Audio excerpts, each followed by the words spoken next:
All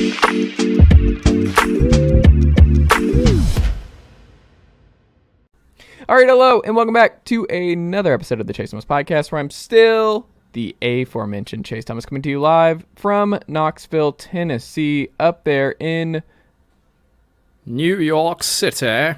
New York City. Jon Tayler of Fangraphs.com. John, good evening, sir. How are you? I am doing all right here in New York City, where it is a very seasonable 51 degrees. Where we finally got snow last week for all of like an hour. It was like maybe a quarter of an inch. It barely accumulated. It disappeared immediately. This has been a really weird winter up here. So it's not. Was that the first snow this winter for you in New York? We did not get snow until the beginning of February. Wow. Yeah. That's it is, weird. I think, an all-time city record now for the latest first snowfall. Are you in a a winter. snow guy? Do you like it? So the funny thing about New York with snow is, and I think this is true of a lot of major metropolitan areas when they get snow, is it's really pretty when it falls, and then it settles on the ground and quickly turns into a gray ice slush, and you're like, oh, wait, no, snow is bad again. So I love the aesthetics of snow. The reality of it in a big city is horrible, especially because New York, despite the fact that we are in the Northeast and snow is a regular occurrence, at least up until this year, does not know how to remove snow properly. Like it is like southern city levels bad when it comes to that stuff. Like the streets get plowed, but the sidewalks are left up to the individual businesses and residences that are on the street, as in, your building is responsible for your patch of sidewalk to clear it. So, some places are good about that, some places are not. And then when you have an empty storefront or a building, where there's no one living there, you just have this impassable like snow, what are the mountains that they try to get over in the Lord of the Rings in the first movie before they have to go through the Mines of Moria? You look like I just started speaking in a completely different language just then. John, I didn't want to break. There's no easy way to say. It's okay. You're not a nerd on that level. I get it. It never got me. I was never a Lord of the Rings person. Okay, that's entirely fair. Game of Thrones though, read all the books, big Game of Thrones guy. Did Harry Potter growing up, but like there you go. Lord of the Rings just never. I don't know, Narnia, Lord of the Rings. I mean, here's a funny thing. I love the Lord of the Rings movies. I tried reading The Fellowship of the Ring and just gave up a third of the way through. I for some reason, Tolkien's writing just does not land with me, but I very much enjoyed the movies as a young nerd. I think the writer who I wanted to go in liking, or not even just going in liking, but I remember being really depressed at how much I hated it and couldn't get through it, was William Faulkner. I remember reading the first Faulkner book, and I was like, nope, this not gonna work. Okay, you're not a Southerner anymore then. I know, that's what I'm saying. Like it's not my style, it's not my thing. But here's the way I get back in good graces. And I remember being embarrassed about this, John, and now I'm like, I'm not embarrassed about it anymore. Okay. John Grisham's an excellent writer. Like John Grisham, I have read so many books, and I used to be like, am I gonna be the guy who wants to talk to you about the Pelican Brief? Is that gonna be me? So you were loving, in retrospect, when you went back and found them, all that run in the early to mid 90s where every John Grisham book got turned into a movie. Yes. Like Runaway Jury, Pelican Brief, all those others. And I can't hate on that. I don't think I've ever read a John Grisham book start to finish, but I definitely was into Michael Crichton as a young person. So I totally get one of those that. guys though. Yeah. By the way, the mountains that they were crossing were the Misty Mountains across Moria, and they were trying to go through the pass at Karadras. Karadras, also called the Red Horn and the Berezin Bar. So for any Lord of the Rings dorks who are listening and who got infuriated when I could not remember the name of the mountain, I'm here. I heard you. You are seen. I just read Camino Island last year by Grisham, and it was delight, man. Like it's just is he still alive? Yes. Okay. Don't kill off John Grisham. I don't know on this show. No, he's 70 years old. Yeah, he's a healthy 70. The man's doing great. Stephen King's sneaky older than you think. I think King's like... No, I mean, that makes sense to me. King's been writing since the late 70s. Like, that King is another guy where it's like when he dies, it's going to be like, he's been around. He's 75 years old. Like, I was going to say, he turned 76 this year. Like, he's in the back half of his 70s. Like, he's sneaky older than you would think. Yeah, his first novel was Carrie, and that was 74. So... Or I think that was his first novel. But either way, he's been writing for a very long time. I respect it. I like reading those guys' grinds and like how they approach their day and stuff like that. And he's just like he's not a famous guy. Like he does his own thing. He still lives in Maine. Like he has his corgis and he's just writing away. He's happy. Does his little routine. It seems like it's like the same way like Tom Clancy for a while there just continually churned out geopolitical thrillers until he died. And then his name just got lent to a bunch of like, I mean, for the last like 5 or 10 years, I think Clancy wasn't writing those books anymore. He mostly just handed them off to a co-author, a la James Patterson, who has all those serial killer thrillers. I think is similar, where he's not really writing those books anymore. It's mostly, you know, a James Patterson novel as written by like, you know, whatever ghostwriter type person he happens to have found. But anyway, yeah, I respect the grind of the airport writers. You know, they got to keep churning them out. Man, like you would think you would run into a wall at some point, but the Grishams and the Kings of the world, they just keep moving. They just keep pumping them out, and you're like, it's just unbelievable to think about how many pages they are the Nick Markakises of the publishing game. Just every day they're out there cranking. Mm-hmm. Can I just say, like, and to wrap up that Nick Markakis tangent, I really wanted him to get to 3,000 hits because I really wanted that to be the worst Hall of Fame debate ever. To be like, there is not a single 3,000 member of the 3,000 hit club, with the exception of Pete Rose, not in the Hall of Fame. But good Lord, can you imagine if they put Nick Markakis in the Hall of Fame? How close did he get? He was like 200 some short. Like Markakis, if nothing else, that's kind of, if I didn't know it was that he could close. Hit. Like Nick Markakis could hit. His final career hit total was, oh no, I was way off. He was just shy of 2,400. But so I mean, yeah, he would have needed at least like 4 or 5 more good seasons to get there. But I was rooting for it, and I think similarly. And it's not going to happen, but there was a little stretch of time there where it looked like Starlin Castro, because Starlin Castro was just the emptiest 175 hits every single season, and it just kind of started to feel like, yo, if he just keeps cranking these out, like, but no, Starlin. I don't even remember when was the last time we saw Starlin Castro? It was on the Marlins, right? Was he a Marlin? Did he play last year? It was either last year or 2 years ago. He was a Marlin. I remember that. And he was a Yankee before that. He played in 2021 for the Nationals and was very bad. Don't remember that at all. Yeah, he spent his last 4 years of his career Miami, Washington. So he more or less disappeared after he left the Yankees in 2017, but because he was part of the Giancarlo Stanton trade. That's the other thing. Like when Castro was picking up all these hits, it was like, look, he's not a good player anymore, at least, but he debuted so young. Yeah. That like it was one of those things where it's like, dude, if you manage to find a team that will pay to employ you, some garbage rebuilding team like Washington, and you just want to grind out like 10 to 12 more years of doing this, you might get like it wasn't going to happen, because I think I'm looking at Starlin Castro's career hits total right now, and he's at 1722. So he barely even got halfway there before his career effectively ended, But he was on the right path because of how young he was and how good he was. Because, I mean, he's 32 now. Like, if he had been able to keep this thing going, he would have been a sneaky good candidate for that. And that's when you consider, too, the last 4 to 5 years of his career were effectively below replacement level. Like, if he'd managed to extend the viable parts of his career until 32 and was now entering the kind of 5-year stage of being like, basically being a journeyman kind of utility infielder, like, he probably doesn't get to 3,000, but I mean, we're still talking about a guy who might end up with like 2,400 career hits, which is absolutely wild when you consider that it's Starlin Castro. I mean, again, Nick Markakis finished with almost 2,400 career hits. That's a lot of hits. That is a lot of hits. And a lot of hits that nobody saw. Because that nobody, like a lot of Baltimore teams. I was going to say, a lot of them on bad Orioles teams that nobody cared about. But it's anyway. So there is our weekly Nick Markakis tangent.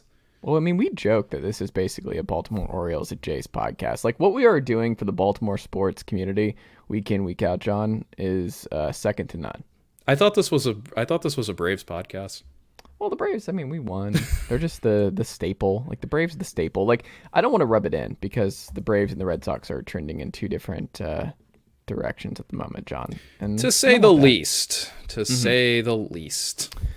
Well, don't forget, folks, every single Thursday during the off season, John and I will be talking all things Major League Baseball on this very program. Follow John for the broken website at J. Taylor, and then keep up with the good folks over there at Fangraphs.com. You can also email us if you have any Major League Baseball questions you would like John or myself to answer on the pod. Feel free to email us at chasethomaspodcast@gmail.com. You can also watch us. Yeah, we're on YouTube. YouTube.com/Chase Thomas Podcast. Like and subscribe. Full episodes, clips, all the good stuff over yonder.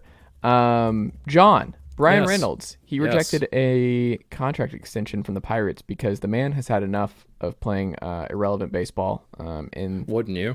Yeah.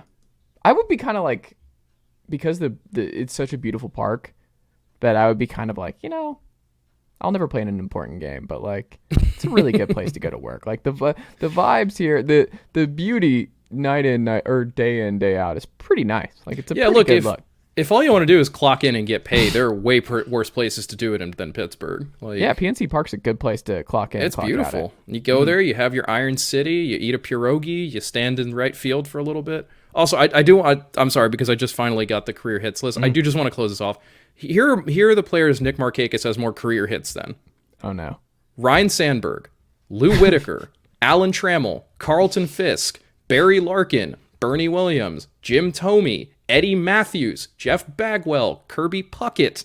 I could go on for quite some time with this. Willie McGee, Ron Santo, Edgar Martinez. Nick Markakis has more career hits than Edgar Martinez, than Mike Schmidt, than Willie Stargell.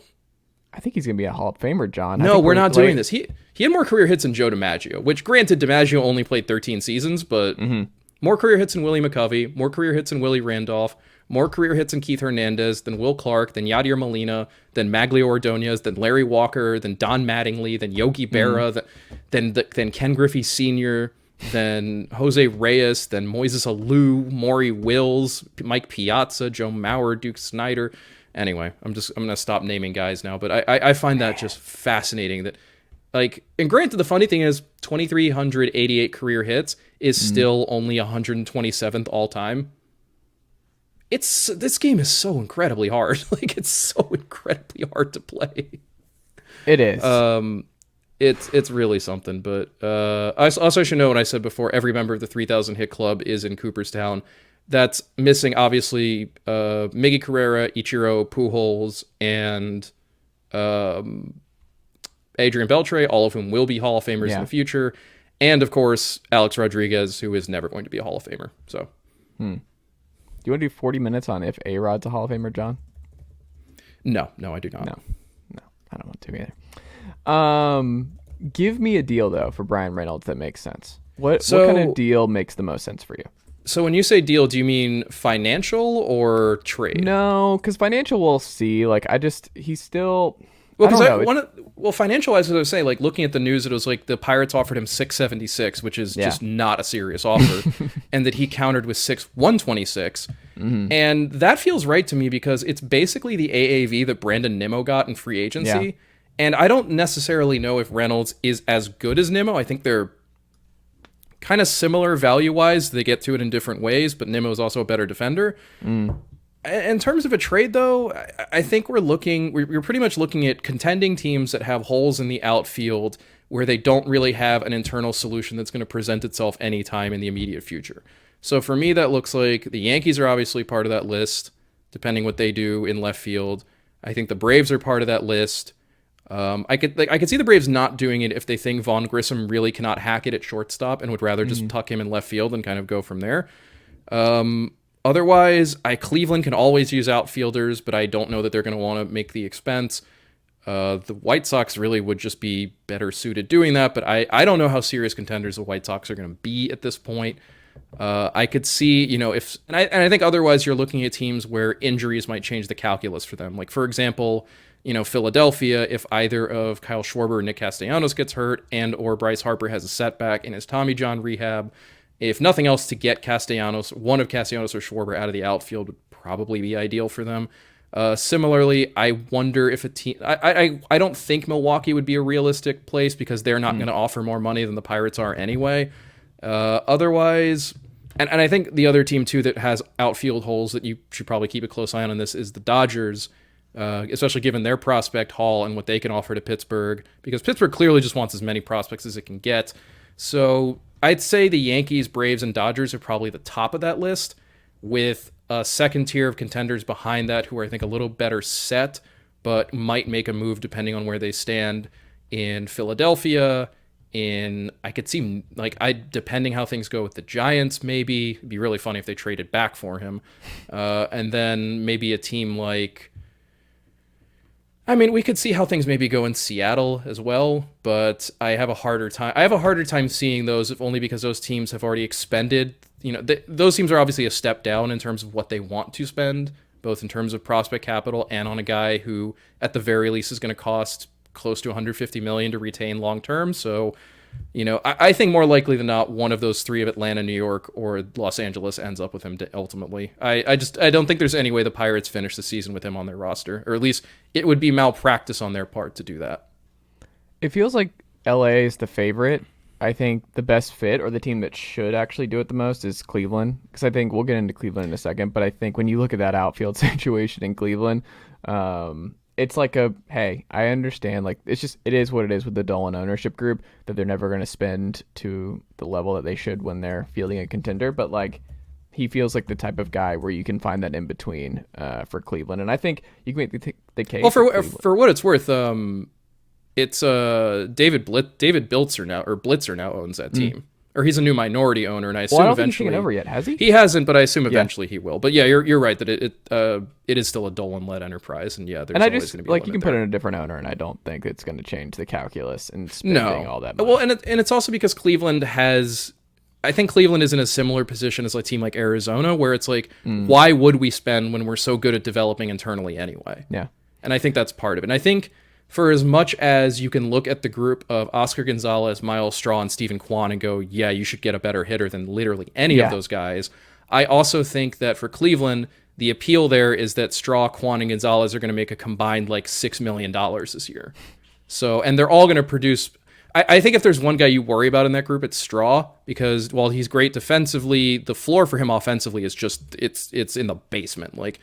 Kwan, I think, has shown that he can, at the very least, produce something close to league average numbers offensively while doing good defensive work in a corner. I think Gonzalez brings a nice power element to the team, and again, he's cheap, and he's also very young. He's only 25 years old, so I imagine there's an interest. So is Kwan. I imagine there's an interest there in just being look, we have two young guys. They're 26 and under. They're not making any money. They're good enough. Let's give them some rope. Let's see what they do. Straw, I think, is the difference there. He's already 28 years old. He's arbitration eligible already, so he's going to start getting more expensive as time goes on. And he's not nearly the same level of hitter or even potential hitter as those other guys are. So for me, I think, if Cleveland did want to get involved, it would make sense. But I just think that they're going to say, you know what, we've got a group we like. We're more about run prevention than anything else around here. Those three guys or at least Straw and Kwan are good defenders. I'm not sure about Gonzalez, but he plays right field, so less of a question there, I guess. Or what have you. So, yeah, I think you're right, though, I think the Dodgers are the best combo of fit, need, and had the ability to pay the price. Do you think they would give him the deal that he wants, though? That's the only thing I would think about. Is it do you think they would give him that kind of long-term extension? See, it's interesting because the thing going forward with LA is, what does their payroll situation look like, particularly if, and this is obviously going to be a thing, they're going to be all in on Shohei Ohtani next offseason. So I'm not sure if you're the Dodgers, you want to go handing out long-term extensions right now, or if you'd rather just keep all the powder dry and wait to see what happens with Ohtani. The other thing I wonder about with LA is if they'd rather wait and use their prospect capital and to see if a team like Milwaukee, for example, eventually goes, look, we cannot keep both Corbin Burns and Brandon Woodruff. One of them has to go. And that's a moment where the Dodgers sidle up and go, hey, you want some prospects for either of Corbin Burns or Brandon Woodruff? And then that's the guy they sign to some kind of extension or what have you. So I'm not sure. I think the thing with Reynolds is, he's 28 years old. He is most metrics have him pegged as an average defender at best. He's a mostly patient hitter, but not like a Nimmo level guy. Got some power. I think he's a dude who kind of settles into something close to approximating like maybe a Mitch Haniger career with a little less power, but more OBP. And I guess I'm ultimately not sure how much that's worth to a variety of teams where, if you're going to extend an outfielder, I feel like it has to be someone who is at least elite at one thing. And it's like, if you're an elite defensive outfielder, we can sign you to a relatively affordable extension, because defense is one of those things that just doesn't draw the same money as offense. And if you're an elite offensive outfielder, I mean, it's like the Dodgers would rather save their money to pay a guy like Mookie Betts, which they already have, obviously, than I think they would to give Bryan Reynolds what he wants. I think Reynolds is a guy who probably isn't going to get an extension wherever he goes, and is just going to end up testing the market eventually to see what he can get, depending on again, it also depends on which team gets him. But the only team I think I could see making the effort to extend him would be a team like Atlanta, because that's just how they do everything. But I'm also not sure.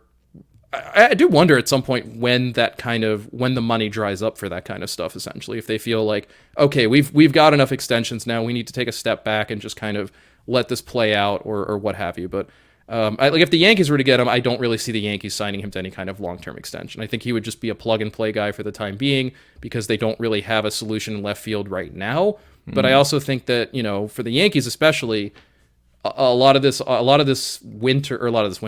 year, when it comes to the outfield in the future, is going to be watching what Jason Dominguez does down in the minor leagues, and trying to get a sense of, what do we have here, how ready can he be, and how good will he be. And I don't think they're going to want to close off a spot when they have that potentially down there. Similarly, I mean, if Anthony Volpe is the guy at shortstop going forward, and if Oswald Peraza is the guy, there are many Yankees infielders. But, maybe they want to leave that left field spot open as well for a guy like Oswaldo Cabrera, just to be there and be a guy who can fill in. Maybe they don't want to have that lockdown long term. Or maybe they end up going after someone like Max Kepler, who will come cheaper in every capacity. So, but I do think Reynolds gets moved, and I do think the Dodgers are probably the team that lines up best for it. Yeah, the Braves, like you mentioned, unless they will say on Reynolds, it's just that, like, okay, I think the Braves' calculus at this point is they are going to make damn sure Marcell Ozuna is completely cooked and cannot help them, and is actively hurting them in the DH spot each and every night. And then they'll be like, all right, we literally can't play him anymore. And then we got to make a decision, like, what does Eddie Rosario look like? And look, again, not all that optimistic about what left field's looking like, and Ozuna obviously can't play the field. Vaughn Grissom, though, like, I don't know if you knew this, but like Ron Washington asked to have Vaughn spend the offseason with him in New Orleans. I've seen some of the highlights of them, or a story about them working together, and it doesn't surprise me that, when it comes to an infielder, the Braves just put him in wash school, but like, yes. But I do think it makes it very clear that they are determined, or at the very least, what's the word I'm looking for? They're set on having him try to be the shortstop. They're going to they're going to make an effort to make him the shortstop. I think if he ends up in left field, it's not because they just give up on Ozuna, or just like, we just need to put someone there. I think it's going to be if Grissom plays and it's just very clear he cannot handle the position. But yeah, and I mean, he's big for the position. He's a sneaky, huge dude, but he hit really well. So it's not really you're worried about the hitting; it's just the defense. But he's in wash school, and I'm curious to see what all that offseason prep looked like. And I feel like Elvis Andrus would be a Brave if Washington went back to Alex at this point, was like, hey, I got to be honest with you. I don't think he's going to be an everyday shortstop. And that's part of it too, is I think you can trust that of any coach, Ronnie Wash is going to be the one to be straight up and be like, yo, he either can do it or he can't do it, Yes. So that tracks for me. I also think an Atlanta trade would be more feasible if Pittsburgh were willing to eat Ozuna's contract in exchange, and the Pirates are just not going to do that. So they should, though. Do us a solid, Pittsburgh. Why not? I think if not even just because of the money, but also just because of the insanely negative PR hit that would be of, we're trading essentially the only recognizable player on this team for a guy who's been suspended for domestic violence and for a DUI, and who just is flat out not good at this. Like, I understand that Bob Nutting just doesn't give a crap anymore, but like, there has to be some level of limit. I do wonder if Atlanta. I think you're right that Atlanta's going to see if Ozuna has anything left. I do wonder if they would be able to get any team at all to bite on just eating his salary in exchange for like a B-level prospect, just to get him off the roster and off the books at some point. What did the kid do? I forgot about that in last year.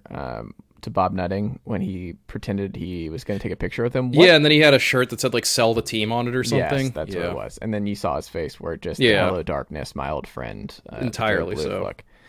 Bo Bichette got an extension. Speaking of extensions for young guys, Jon Tayler, I feel kind of bad for him in a way, where like Vlad Jr. is just awesome, and he's got the name, the notoriety, and Bo Bichette is just like really good at baseball and has been perfectly great since being called up by Toronto. And it's just, I don't know, I feel like he's going to have this under the radar, just great value, great important player on a contender, and it's just, I don't know, I just feel like he's just going to be not lost in the shuffle, that's a little harsh, but like he's just going to put up great numbers year over year and just be a really great success story for this Toronto team. And I don't know. I wish he got more publicity, because I think Bo is just, he's a really good player, and I think there's another opportunity for him to just transform his game even more in 2023 and be really one of the best players in the AL East. What do you think of the extension? What do you think? What are you expecting out of him in 2023? So without the numbers, it's a little tough to tell exactly, but given that it bought out all 3 years of arbitration he had, and based on the fact that his ARB salary was going to come in somewhere between, let's say, $5.5 and $7.5 million for the season, depending on what, obviously torn up now because they're not going to go before an arbitrator. I'm guessing it's probably going to be something in like the 335, 340 range, just to take into account the fact that he would be getting raises all those years, and obviously he has to get something to give up the, because I mean, I think most agents would tell you or operate under the assumption that you should just go to arbitration every single year, because you literally you can't lose money. Like you only will, if nothing else, you will at least make what you made, and 9 times out of 10 you will get a raise.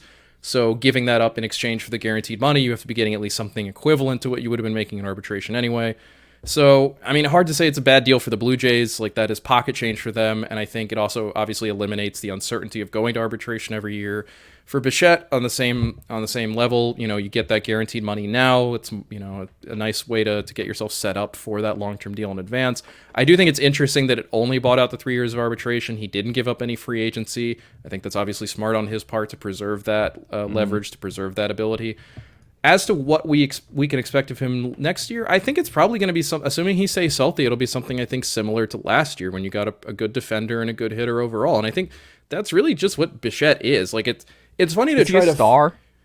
I think so, but in a kind of quieter way, because he doesn't. There isn't any one thing that Bichette does at like an elite level, except for I think like make contact, and that's not really something I think that sells the same way as like Aaron Judge's power or. But I mean, he's like, I think Zips has him at like 26 homers next year. Like, yeah, I mean that's it's not like no, and I think he reminds me of kind of like not reminds me necessarily, but he fits very comfortably into that like top tier of shortstops who are just good on both sides of the ball, and who at their peak are probably like 5 to 6 win players, and that's worth plenty. Like Bichette in 2021 was worth 5 wins per Fangraphs. Bichette in 2022 was worth 4.5, and that's at ages 23 and 24. I think realistically over the next 3 seasons, you should probably expect a floor somewhere in that 4 to 5 win range if he stays healthy. You know, you look at who he is as a player, and you look at, you know, it's one of those things where it's like you try to identify, okay, what are the red flags potentially? What are the issues you might see with someone like Bo Bichette? Realistically, there's not a whole lot there. Like the contact peripherals pretty much agree with the projected or with the actual stats. The expected stats more or less line up, and like he's not an exit velocity monster by any stretch of the imagination. He hits the ball hard and he hits it consistently hard, you know. But he's not Aaron Judge. Great baseball player. But that's the thing. He hits. Yeah. That's and what makes it easy. He is just consistent. He consistently hits the ball hard at a productive angle, and like he just does that all the time. And I think if there's one thing you kind of would like to see better from him, it's maybe take like up the walk rate a little bit. You know, it's sub 6% right now, but he's keeping the strikeouts under control. This isn't a guy who's just up there swinging from his heels every time. And I think you also, like, for as much as it's like, oh, if you have a low walk rate, that's kind of a red flag, it can be. But if you're also a guy who's just making consistent hard contact on a regular basis, you can kind of understand why that walk rate would be a little lower, because that guy's just not letting pitches get by him, and that's plenty valuable on its own. So, no, I obviously like this a lot for the Blue Jays. I think it's Bichette and Vlad are the two guys they pretty much have to build around offensively going forward. And I think that, if he's healthy, we should expect like a 5-6 win player next year. I think the only other caveat there is defensively, how does he grade out? And that obviously remains to be seen, but at the same time, defensive statistics, especially on a year-to-year basis, are pretty noisy. So I'm not going to worry too much about that. For the most part, the defensive metrics seem to think that Bichette is, if nothing else, fine at the position. Maybe this is a guy who long-term, when he crosses 30, you're talking about moving to third base or maybe to second base. But for now, I think, he's essentially a franchise shortstop. So, I think our expectations should be in line with that. Do you think the BABIP stays up? Because it's been super high all 3 years. I think it can because, again, like his hard hit rate last year was 50%. His average exit velocity, 90 and 1 point, almost 92 miles an hour. Max EV, of about 110, 112. Like, those aren't necessarily predictive, but they do suggest that he has a good ability to make consistent hard contact on the right part of the bat. And that is just invariably going to lead to higher batting averages on balls in play because you are just hitting scorching line drives pretty much everywhere, Bichette is not one of those speedster guys who is finding holes in the infield or something. And he's also not a guy where I would feel differently if the contact stats suggested that this is someone who is like a noodle bat who's just getting lucky. But I don't think Bichette's getting lucky on this stuff. I think he's just hitting the ball real hard all the time. Interesting. Enjoy it, Blue Jays fans. Like, you've hit on all these young guys. It's what a wealth of talent the Blue Jays have right now. What a fun team that's going to be.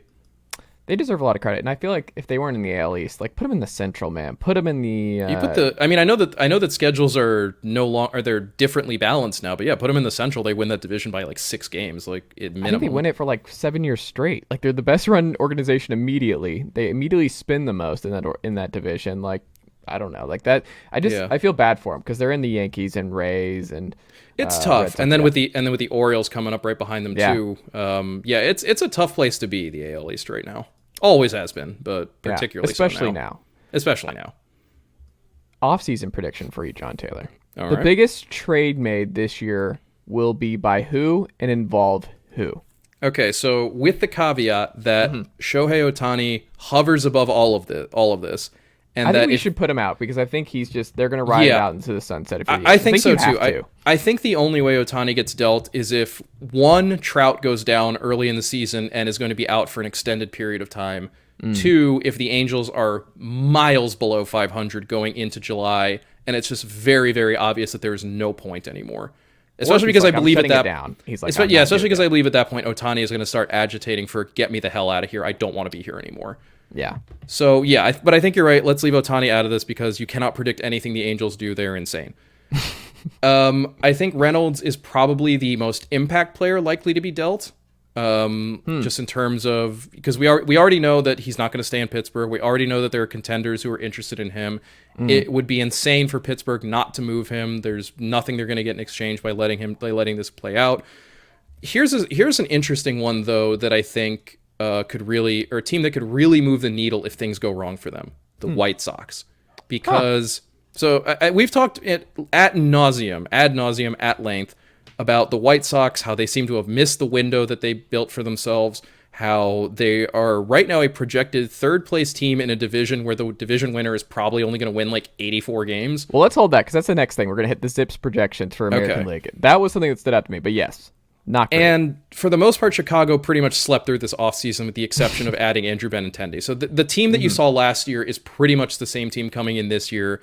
And also adding a pitcher, by the way, who's not going to pitch for them this year. Yes, and Mike Clevenger, who is a just fundamentally bad person. So, correct. With all that aside, I think there's a very real chance that if the White Sox get into the All-Star break in third place, below 500, reasonably out of the division picture, treading water among the wild card candidates, that there's a real chance that they might start making some activity because there are 2 players in particular that they have on roster who are set to be free agents next year who I think could make a really big difference if they're moved. One is Lance Lynn. The other is Lucas Giolito. Both of those guys are set to Lynn's contract is set to run out. Giolito is about to hit free agency for the first time. I can really see if Chicago's out of it, I think they're going to put those 2 guys on the market and just see what they can get because I honestly do believe, given the way this roster is built. And this is another thing to keep in mind, too, is that Tim Anderson is set to be a free agent at the end of the season if the White Sox don't pick up his team option. I don't think the White Sox would move Tim Anderson even if things went completely to hell, because I think I think that's the one guy, not the one guy, but I think that's a guy where if Chicago tries to move him, the fan base will riot to a certain degree. Like, I think you just have to ride it out with him. But Lynn and Giolito, I think it's a lot easier to move them. They're pitchers, especially if the mindset in the Chicago front office is, I mean, Lynn, obviously, they are not going to re-sign. I think they're going to let him walk no matter what. Giolito, I think it really, really depends how this first half goes. But I can see them making that move. Anderson is a possibility, but I think along the lines of, I just have a hard time seeing it, because I think they would have to be blown out of the water by an offer. Truly. But we already know that Anderson's not, I mean, he's from Alabama, and grew up in Alabama, played. Are you trying to make Tim Anderson a Brave? Is this where this is going? John, you read my mind. God, okay. If the shortstop stuff does not go well with Vaughn Grissom for the first half, if there was ever a guy who the Braves would be like, that Freeman money, where do we invest it? Tim Anderson being like the just an immediate fan favorite and an immediate just like, yes, and look, it would be a great addition for Atlanta. I'm just, of those three guys, I think Tim Anderson is my least likely to get traded from that group. Yeah, and then I think Lynn is the most likely to get traded, because the other thing is, when you look at Chicago's roster, you can make an argument that it is might be like at a certain, like, you can make an argument a while ago that this team's direction should have changed, but I'm wondering if, you know, if they get off to a slow start again, there's going to be a feeling of, we need to blow some parts of this up because this is not working.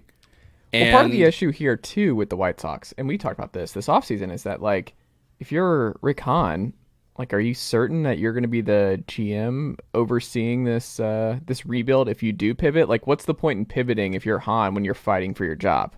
I understand that, and I that is a good question, and I don't think there's any way to answer it right now necessarily, but Jerry Reinsdorf is a stupidly loyal man, emphasis on stupid, when it comes to certain employees. So, and I think you can make the argument too that if you're Han, you're looking at this roster and going, okay, what we tried to do for a few years there didn't work, but we still got Luis Robert, like, long-term, he's not 26 yet, Eloy Jimenez, who just turned 26, Andrew Vaughn, who's not yet 25, Dylan Cease, who's 27, Michael Kopech, who's 27. So I can see them deciding, okay, that's the new core we'll try to build around. We need to, and let's start shedding some veterans. Another guy actually in that soon-to-be free agent list on Chicago's roster, who I think could have some interest to teams down the stretch, is Yasmani Grandal. If he's healthy again, could be of interest to teams that might be a little lacking at catcher.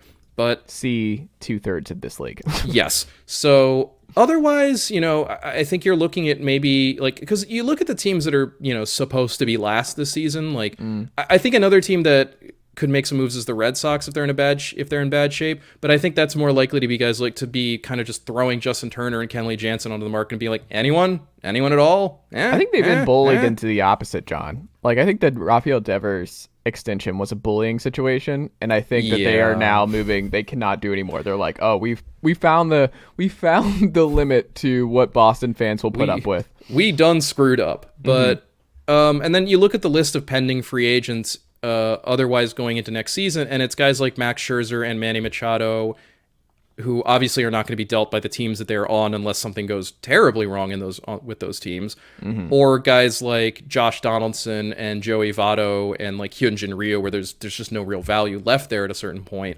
So I think it's going to be Reynolds ultimately, just because I don't really, you know, of that list of free agents, there's no one who immediately stands out.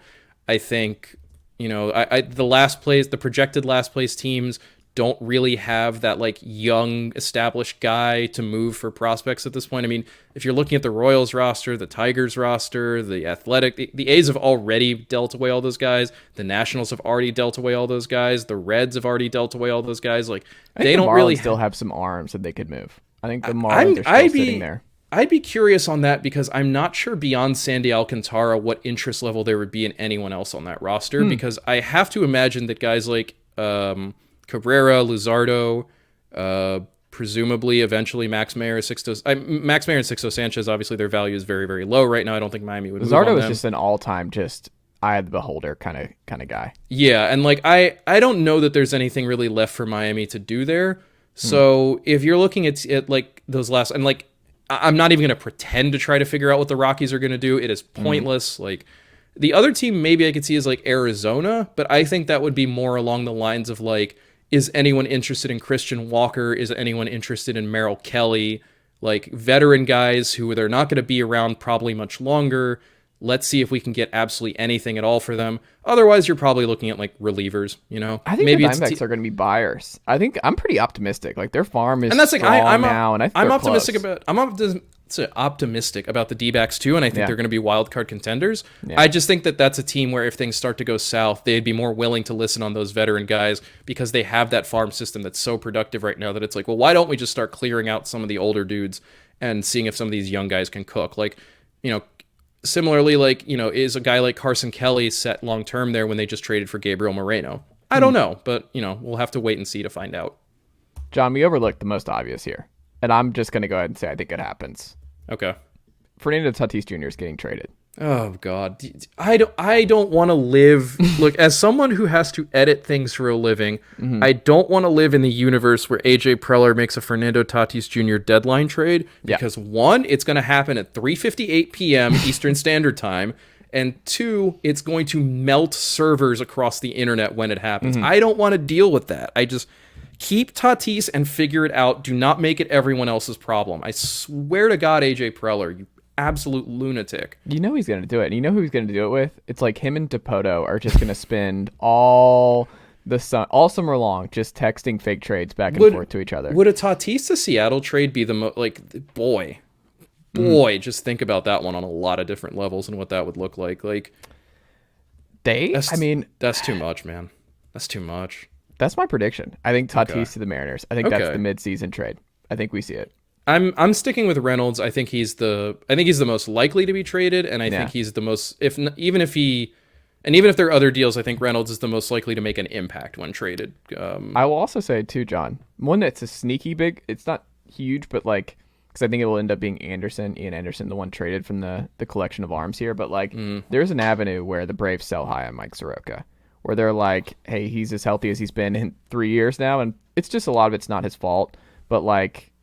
He still just feels like a ticking. Like, are you really gonna pay a long-term contract to a guy who's torn his Achilles twice? Like, there's that's the thing. Like, about it. How many teams are going to be willing to give up prospect capital for a dude who's torn his Achilles twice? Well, that's what I'm saying. Like, if he's good, like he makes that fifth starter spot in the spring, and he looks like his old self, and he looks like that kind of dominant version of which is now just like 3 years ago. Yeah. If he looks like that, do the Braves make a shrewd move and sell high to a contender? I could see it happening, but I think it's less likely to happen than like Chicago just saying, screw it, we're done. Yeah. Or Max Fried's just like, hey, that arbitration hearing sucked. No, I think the Braves keep Fried and just let him walk eventually. I think that's one of those things where it's like nothing they get back for Fried is going to be as valuable as just having Fried going forward. And let me just say, Braves folks, I'm not pushing any of these things. It's just something that I'm curious about because Bryce Elder might just win that spot. I don't know. Like I'm very, very curious to see who wins it between Elder,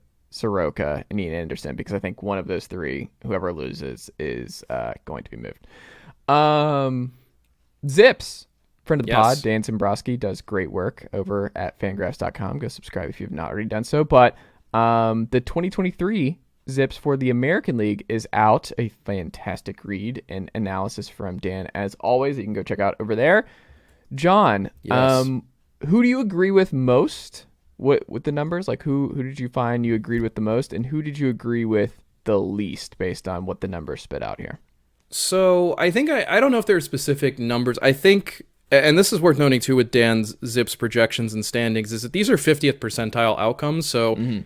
And I think that's probably why you look at some of these numbers and go, the Yankees at 89 wins, the Twins at 80, the Astros are only going to win 90 games. Like it feels a little low across the board for the teams that I think we all expect to be contenders. Whereas on the other side of things, you look at the Royals at 70 and 92 and go, oh yeah, that makes sense. Yeah. Like that feels right, that team is going to be significantly under 500.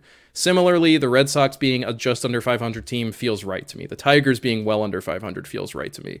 The A's being well under 500 feels right to me. The Rangers being roughly 500 feels right. I think Seattle at 85 and 77 feels like pretty close to what I would expect them to do. I think they're going to finish somewhere in that 85 to 90 territory. I think you could expect Houston to be better, New York to be better, the Blue Jays to be better. The really, really interesting one to me is Minnesota at 80 and 82. I would not have expected that a projection system would spit out a below 500 finish for that roster right now. I know Dan didn't go into terribly great detail about why the Twins ended up so low. I think part of it was just the fact that their biggest offseason addition was Carlos Correa, whom, as he notes, was also their last season, so nothing really changed there.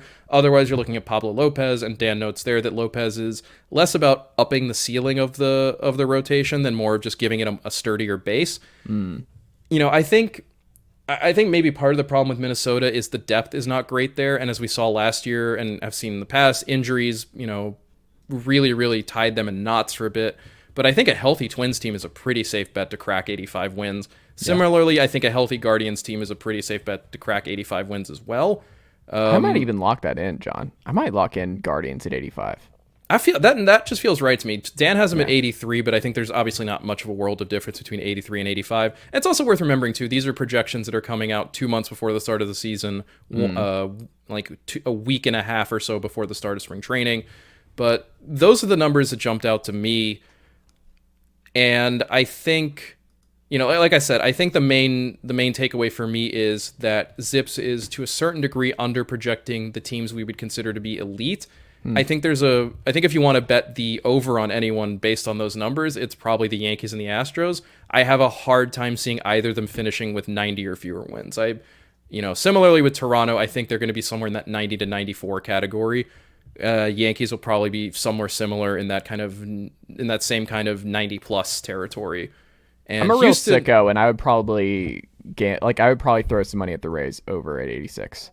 Just because the bounce back year of just things can go right, and I could 1,000% because they might have the AL MVP. They might have him already on this roster, and he might play a full season. You're talking about Wander Franco? Yeah, I think he could be an AL MVP. Okay. Dark. No, he's definitely a dark horse candidate. Yeah. So, I mean, if that goes right, then you could easily see the case of the Rays. We don't like it. They have great top of the rotation aces. You could see the Rays just hit 95, 96 if everything went right. Well, what I think is instructive about Zips here, too, is to look at those teams that are projected to be bad, essentially. Because one thing that Zips does that a lot of other projection systems don't do is take into account stuff like, Dan tweaks it to account for stuff like injuries or the fact that some guys are just not going to get 650 plate appearances. We've got one of our I believe our roster resource depth charts have Trout projected at 600 plus plate appearances, and that's probably not going to happen. But Dan is going to take that kind of stuff into account. So I think with those teams down there, you're already seeing how bad this roster is just right now without injury problems. I think there's and that's kind of the thing when you look at a team like Kansas City or Detroit or the A's, the floor for them is that much lower, that I think that when we're talking the Tigers being projected to win 71 games, that feels like a ceiling. That feels like a pretty hard ceiling. And I think it's a really safe bet to say that none of those teams are going to crack 75 wins, that this is about where they should be and that things can get even worse from here. Because to a certain degree, the 50th percentile expectation for those teams is somewhat optimistic, because the depth situations on those teams is not good.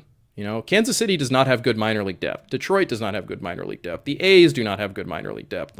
They are already running out a lot of that minor league depth in starters roles right now because they're not paying or signing major league veterans to do that job instead, or actual qualified major league players. So I would not be surprised if you're going to see overperform, or better said, if the top teams are going to overperform those projections and the bottom teams are going to underperform them to a slight degree. I think more likely than not that the bottom teams end up closer to the projections, but maybe still under. And I think more likely that the top teams end up overprojecting by a decently fair amount. One thing Dan also notes is that Zips doesn't take into account, obviously, in-season additions. And it's way more likely that a team like Houston or New York or Cleveland or Tampa or Toronto is going to make moves during the season to make itself better because they are obviously trying to, win a division or secure a playoff spot. So that's the other thing. It's when you see the Yankees projected to win 89 games now, keep in mind that's the Yankees not having done a single thing yet with a 50th percentile projection in a very tough division. I think it's more likely than not that team ends up again somewhere in that 90 plus territory. Especially if Volpe's awesome. Exactly. Yeah, and that's just sitting out there. We'll see what he looks like. That's And that's the other part of it too, is that these teams have more incentive if they have guys in the minor leagues who are tearing it up to be like, well, no, let's get them on up here. Like, if Jordan Walker is destroying AAA in the first 2 months of the season and the Cardinals are struggling, like, they are going to make a move for him, and that is going to change their projections, obviously. So I think that's also worth keeping in mind, that invariably I think Zips is going to undershoot the elite teams a little bit because they are always going to be trying, or ostensibly at least, to get better during the season, and they're going to be looking for the best production they can get. Whereas those bottom tier teams really have nothing to play for but development, and because they are legally obligated to. So if anything, I think, again, you see like a 71 win projection for the Tigers and go, yeah, that sounds about right, because I don't know, like, where are the Tigers supposed to get extra wins from? Do you know what I mean? Like, they're not going to make trades. Scott Harris can't make all of these young players just work out all in 1 year. Yeah. Similarly in Kansas City, like, they need to hit on a lot of prospects to beat that projection, you know, and that's really, really, really hard to do. Whereas a team like the Yankees, it's like, no, you're just taking like baseline expectations for guys where we can really safely, reasonably assume that if they're healthy, that's what they're going to do, because you know what Garrett Cole is capable of. You know, we all know. We know what a healthy, good Garrett Cole season looks like. If he has one, you know, the Yankees are going to be good. Whereas a healthy, good Vinny Pasquantino season doesn't really do anything for the Royals, because they got much, much bigger issues than that, you know? Aroldis Chapman's going to be pitching like the 6th inning of Royal games in July. He's so... not the closer. No, nor should he be. There's absolutely no reason. I think the only reason Kansas City signed him is to flip him at the deadline at some point to a team that needs left-handed relief help. And I don't because know, otherwise they just don't need him.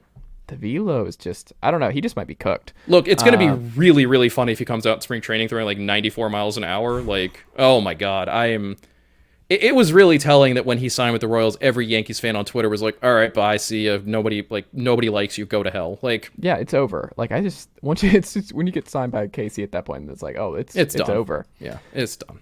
I will say the last thing on it, I would bet the under on the Angels 85. Like, that's what stood out to me the most. Is like, okay, absolutely not. That's absolutely fair. Not. And I totally get that, because as we've seen with the Angels, when one thing goes wrong, for starters, everything goes awry. It snowballs. And they never have the depth necessary to make up for the loss of guys like Trout or Ohtani or any of their other high-performing players. Yeah. So I could see that too. That I think 85 is an optimistic projection for the Angels. Yeah. Which is not good, because this is already 50th percentile stuff we're talking about. And more likely than not that they end up kind of closer to that 500, if not below territory. Yeah. Particularly if the Mariners are better than expected, and especially if the Rangers are better than expected, because those are... And Dan notes that in his AL West projections, that it's like, if you're a little confused by Houston being a 90-win team, it's not so much that Houston has gotten worse, but that all the teams behind Houston, with the exception of Oakland, have just started inching closer and closer and closer, just at a pretty gradual pace. I love the idea of Fisher seeing that. Like, he's noted Oakland A's owner who reads Fangraphs each and every day. Yes, I actually hand deliver via email all of our articles to John Fisher, to let him know what we're talking about and thinking over here. And he gets it out, and he's like, "Run the numbers again. 72 wins. It's too high. This is not what we tried to do this offseason. 72. He looks at the projections and goes, 75. Trade our catcher." Like, I for some reason in my head, he's like an old timey like 1920s owner who's like who's a monocle and a cravat, and he's like, this will not stand. I'm not paying for these ruffians to go about slinging the horse hide in such fashion. Send him to St. Louis for that young up and comer, McCloskey. Oh my God. With St. Louis even when did the Browns stop existing, for that matter? When did they move to Baltimore? Wait, hold on. You're combining a lot of stuff. Which one? Who? I was talking about the St. Louis Browns, because I wanted an old-timey team that didn't exist anymore. Although I guess they're technically the Cardinals now. Or no, they're the Orioles now, and the Cardinals are the old Brown. You know what? This is getting very out of hand, but in the weeds here. Yes.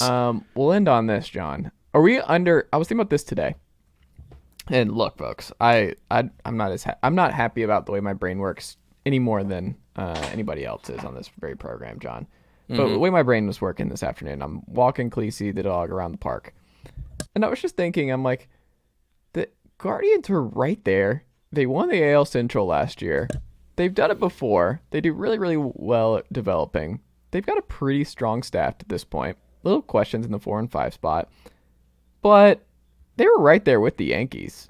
like they were right there in terms of like if one of the Yankees and or Astros have a season from hell, like I think the path is pretty like it's not the NL. Like I just come back to where it's like the AL just feels a lot more open, and I think the Guardians are just gonna be sitting there where no one wants to pick them to win the AL. But like I think there's a 20 or so percent chance that things go their way and they win the AL. Am I crazy for talking myself into the Guardians? Look, if you look at Dan's piece, which includes division odds, wild card odds, playoff odds, and World Series odds, Cleveland, he's got them a 3% chance of winning the World Series. Like, granted, that's tiny, but it's also the only AL teams with higher World Series winning odds are the Yankees, the Blue Jays, the Rays, the Astros, and barely the Mariners and the Angels. And look, I would much rather bet my money on the Guardians winning the World Series than the Angels. But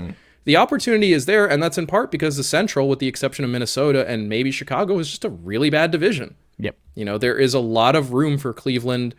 Even if this is not a good season for Cleveland, even if they limp their way to 86 wins, that might still be enough to take the division.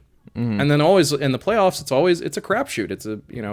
It's just the team that gets hot and the team that is good. Although I think what ends up hurting Cleveland obviously is the offense, because it is it is such a hard game to play. Like, it is such a hard way to win baseball games, and not just win baseball games, but win like playoff games. Like, we saw the Royals do it, but the Royals were a supernatural being from, like, depending on your definition, hell or heaven. Like, what the Guardians are trying to do with what they have is, it's a much tougher road to go down than what the Yankees and what the Astros are doing. I think you're right that if one of those teams collapses, it does tend to open up the rest of the field a bit.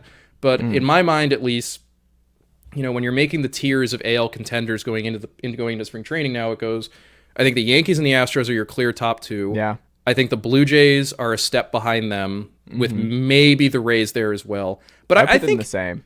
But I don't think it's crazy to suggest that the Guardians could be right there with the Rays in terms of being one of those kind of 85 to 90 win teams if it all comes together well. Similarly with Seattle. I think Cleveland and Seattle are in a very similar position, except for the fact, obviously, Cleveland has a much easier path to a division title than Seattle does. Right. But I think they're in a similar place of like, look, they're not a great team. They're not on the level of the Astros and Yankees, but if things break right, they have just as good a chance as anybody else, honestly. So they won 92 games last year. They did, and they did it pretty legitimately. That was a legitimately good team. Like, you're right. They took they took it hard to the Yankees, and if it weren't for the fact that, well, New York is just an overall better team, like, yeah, you know, that series was well within their reach. I can't quit it, John. I think it's a possibility. John, what can the good folks check out from you and the team over at Fangraphs.com today and the rest of this week? So right now we are, as with everyone else, and I think this is just an effect of, like, the Super Bowl just has like this weird, like, negative gravitational pull where it's like nothing else happens in sports otherwise aside from LeBron James becoming the all-time leading scorer in NBA history, but hey, whatever.